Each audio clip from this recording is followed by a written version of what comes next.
Well, good morning again. It's our last day together in Bangkok. It's also our last opportunity to hear from Oz this morning. Really appreciating having you with us in these 3 days.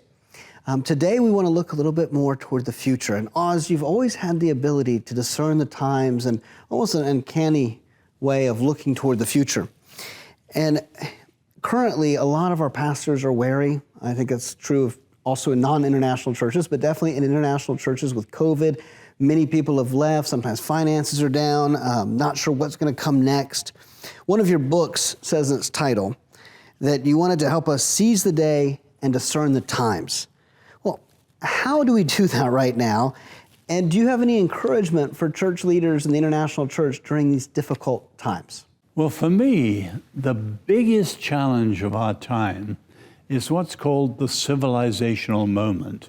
We're in the climax of Western civilization. Every civilization, the Sumerian, the Chinese, the Babylonian, the Persian, the Greek, the Roman, they all come to a point of what's called a civilizational moment. In other words, whatever inspired the civilization loses touch with it. And then there's a simple threefold choice. Will that inspiration be renewed? Will it be replaced by an alternative? Or will the civilization decline and another take over? Now, the Western civilization, for better or worse, is the greatest civilization the world has ever seen. Now, I don't mean that as a compliment, morally. But if you think the exports of the West, the agricultural revolution, the industrial revolution, science, technology, market capitalism, they have shaped the entire world. So even the greatest challenge to the West today, the Communist Party in China, operates on an ideology that is Western, Marxism. So the West is incredibly powerful, and it is a product of the gospel. And it's now almost completely lost touch with the gospel. So the intelligentsia of the West have rejected the inspiration that made the West, which means we're at an extraordinary moment in history. And so your pastors and your churches are riding the vanguard points of modernity at an incredibly interesting time. And I always say, if you look at the great crises of the past, two questions come up. What happened? And why didn't someone do something when they could have done? We should be asking those questions now. And if you look at the two great precedents we have in history, we can't go back to the Sumerians and so on. It wouldn't matter, even if we could. We're not interested in that. But think of two great precedents, 586 BC and the siege and destruction of Jerusalem, covered by the great prophets. We should learn from those periods, not to repeat the mistakes and to follow the best. The second great precedent is 410 AD, when the Visigoths sacked Rome, and the great Christian prophet was St. Augustine. And we got an immense amount to learn from the failure of the church and the best way it responded, because we're at a civilizational moment, and you want leadership in the church to rise to the challenge of the hour. Because what's at stake? The West may decline. Who cares? Under the Lord. Rome declined. Every great civilization declines. The gospel won't. But the West has been tied to the gospel. And so unless we have a clear distinction, as Augustine did, the city of God, the city of man. City of man always goes down. The city of God endures. And the difference is, we should be in the vanguard of fighting for a vision for humanity for tomorrow. So your pastors and your churches should be pioneers for a Christian vision of tomorrow for humanity.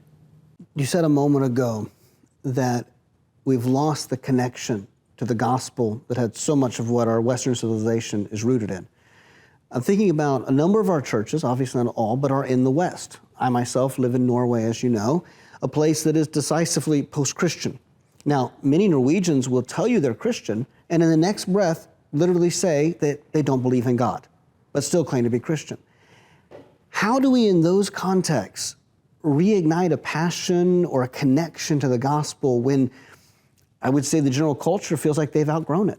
If you look at secularism, which is from the 18th century onwards our leading rival in the West, what you see is secularism is a parasite on our best and a protest against our worst. So take the cry of the Jacobins, the radicals in the French Revolution who followed Diderot. We will never be free until we strangle the last king with the guts of the last priest. In other words, church and state were one, throne and altar. They were in collusion, both corrupt and both oppressive. The revolution threw off both. So a principal reason for European secularism is a reaction against corrupt, oppressive state churches. Now, in America, it's different. Or Canada, you take the reaction of the awful things in the orphanages. Or in America, the scandals among the television evangelists. Or in Ireland, again, the orphanages. Much of the modern world is reacting against our worst. It's a protest against our worst. We have profaned, put it in biblical terms, the name of the Lord. At the same time, it is a parasite in our best. They've taken over all the good things without the Lord. But of course, they're now a cut flower civilization. They've cut the roots. Or as Douglas Murray says, they have killed the goose that laid so many golden eggs. And we will see the results, and we're beginning to see them already. But the key thing is the church must be aware of that. So we need to rescue, save many people from the ruins of the degenerate Western culture, but also always have a fresh enthusiasm for the good news of Jesus, refreshed by our brothers and sisters in the global South, who haven't seen the degeneration we're seeing in the Sodom and Gomorrah of much of the West. That's very helpful input for us. You said a few minutes ago that there are three ways that civilization can go, that it could recapture its connection, that it could be replaced, or it could decline. I don't know how you can answer this question, but I'm wondering, and I'm sure many of those watching are wondering, well, which way are we going? And in mind of where the world is headed, how do we position ourselves to live out the Great Commission? Well, we've always got to be just faithful in our time. I love that verse in Acts 13, verse 36, when St. Paul describes King David after he'd served God's purpose in his own generation, fell asleep. Now you've got to understand your generation and the time in which you're living. Think of the men of David who are skilled in reading the signs of the times to know what course Israel should follow. And of course, our Lord picks up the same idea. Or Paul's stress that we should redeem the time. In other words, one of the great missing things in the English-speaking church, I don't know about other parts of the world, they don't have the biblical view of time. There's so much stress on space, space, space, space, whereas in the Bible, it's always time.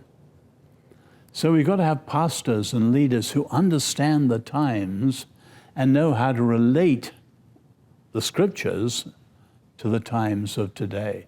Because we're in an extraordinary moment. And above all, a powerful sense of faith in terms of confidence in God. So I began in the first day by describing, the world of war and plague and death and revolution that I grew up in. Never once in all those 10 years did I ever see my two parents waver in their trust in the Lord. My brothers died, many of their friends captured and taken off to execution or imprisonment. They never wavered in their faith of the Lord. And that lesson I've always learned, the way I put it is this: God is greater than all, sovereign. He can be trusted in all situations. Have faith in God, have no fear.